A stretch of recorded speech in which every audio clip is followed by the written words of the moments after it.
O verso 13, como é que diz? Vamos lá. Está alguém entre vós aflito? Ore. Está alguém contente? Cante louvores. Muito bem. Do verso 13 até o 18, o apóstolo Tiago, ele está tratando sobre a temática oração, ok? Ele está tratando sobre esse tema oração. E ele não começa logo de imediato falando que a oração ou o cristão que ora não tem sofrimento. Ele começa deixando claro no verso 13, como é que diz? Se alguém entre vós está aflito. Se alguém entre vós está aflito. Ou outra tradução diz, se alguém entre vós está sofrendo. Veja que do capítulo 1 até o 5, Tiago mostra que o cristão sofre injustiça, sofre problemas, sofre dificuldades, mas também o cristão sofre por causa do pecado. E aqui ele mostra que o cristão sofre por doenças, quer sejam elas físicas, emocionais ou psicossomáticas. Tiago está esclarecendo que o cristão sofre.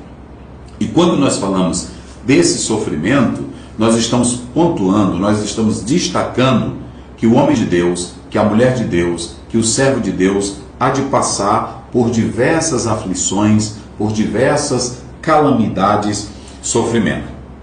E é interessante observar que em João 16:33, Jesus disse, no mundo tereis aflições. E se você pegar desde o livro de Gênesis ao Apocalipse, todos que viveram piedosamente em Deus passaram por lutas, decepções, traições. Nós vemos isso na vida de Abraão, nós vemos isso na vida de Jó, nós vemos isso na vida de Noé, nós vemos isso na vida do próprio Cristo Jesus. Ou seja, o sofrimento, as calamidades, por mais que eu ore, por mais que eu tenha comunhão, por mais que eu seja piedoso, isso não quer dizer que eu não venha sofrer. Visto que os sofrimentos, as lutas e as tribulações, elas são importantes para o fortalecimento do meu caráter, para uma vida ainda mais de intimidade com Deus, ok? Não é que o sofrimento, a luta, vai me transformar em um crente, mas como eu já tenho Deus e o conhecimento da palavra, eu vou resistir pela força e a capacidade de Deus os sofrimentos. Por isso que Paulo diz em Efésios 6:10, fortalecei-vos no Senhor. Em nós mesmos não há força, em nós mesmos não há capacidade, mas no Senhor nós temos essa capacidade. Então, Tiago, ele começa mostrando que nós somos sujeitos ao sofrimento, às aflições, às calamidades. E ele diz, está alguém sofrendo, faça o quê? Ore. Ore, não é isso? Então, veja, está alguém sofrendo, ore. E depois o que ele diz? Está alguém contente? Cante louvores. Então veja bem, ele atrela tanto o sofrimento e coloca a oração no meio, mas ele também coloca o louvor.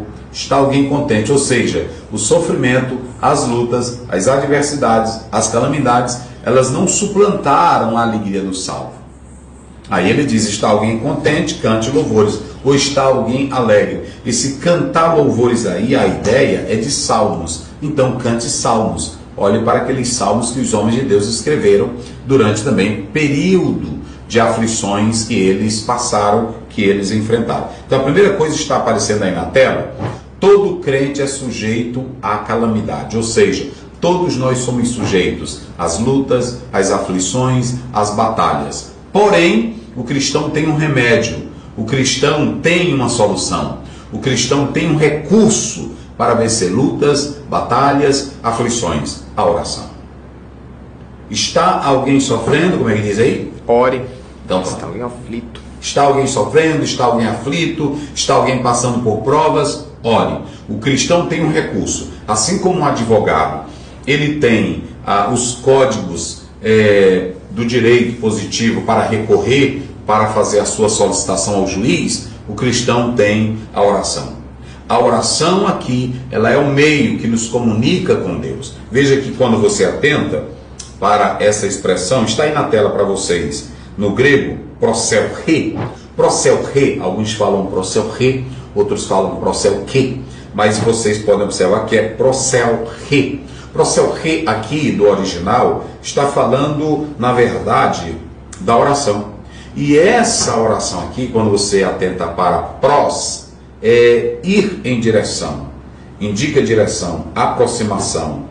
Erromai, na verdade, significa desejar ou rogar. Então, o que é a oração aqui? A oração aqui é um ato de devoção direcionada a Deus.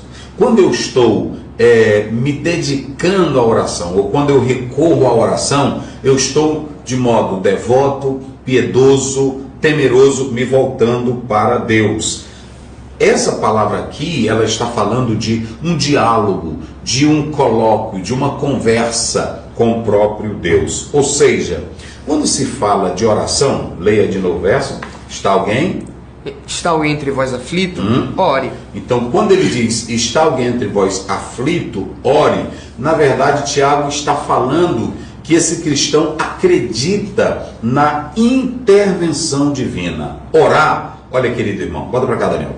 Querido irmão, você que está na luta, na prova, na aflição, na batalha, quando você ora, você está, em primeiro lugar, se direcionando para Deus. Você está buscando o recurso de Deus. Você está buscando a intervenção de Deus. Então, orar é acreditar que Deus intervém.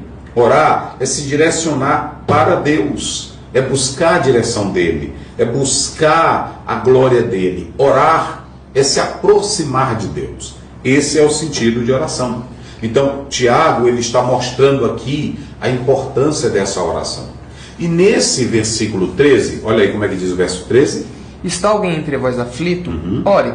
Está alguém contente? Cante louvores. Agora veja bem, a oração, se vocês atentarem aqui nesse texto bíblico, ele está mostrando que a oração, ela deve ser buscada pelo aflito, verso 13. Mas também a oração, ela deve, na verdade, buscar a unção pelos presbíteros, verso 14. A oração, ela salva. Olha o verso 15. Olha o poder da oração aí em Tiago. Vamos lá. Verso 14. Está alguém entre vós doente? Chame os presbíteros da igreja e orem sobre ele, ungindo com azeite em nome do Senhor. Então, ele está aflito. O texto está dizendo que é para ele fazer o quê? Orar. Mas no 14, já também deseja a oração de quem? Dos doentes. Pelos presbíteros. Dos presbíteros. Primeiro ele diz, ore. Então, quem começa a orar é você. Mas a sua luta está intensificada, busque o apoio na oração. Vai buscar o apoio de quem? Os presbíteros. Os presbíteros. Chama os presbíteros. Aí a Bíblia diz, e receba a oração deles. Não é isso no verso 14? Isso. Agora, olha o verso 15. E a oração da fé salvará o doente e o Senhor o levantará. E se houver cometido pecados, lhe serão perdoados. Então você tem aí oração da fé que salva o doente, não é isso? E no 16 você tem a oração como meio de restauração. Olha aí. 16. Confessai as vossas culpas uns aos outros. Isso. E orai uns pelos outros, para que sareis. A oração feita por um justo pode muito em seus efeitos. Então, quando você ora, Tiago está dizendo, há uma oração que você faz que está aflito. Há uma oração que vem dos presbíteros, que na verdade é o apoio mútuo da igreja. Mas essa oração, ela também te leva à restauração e à comunhão. E aí o verso 17, você tem o exemplo do profeta Elias, não é isso? Que nós vamos tratar ao longo da lição. Então, a primeira coisa que você vê aqui é que todos nós somos sujeitos às calamidades, ok?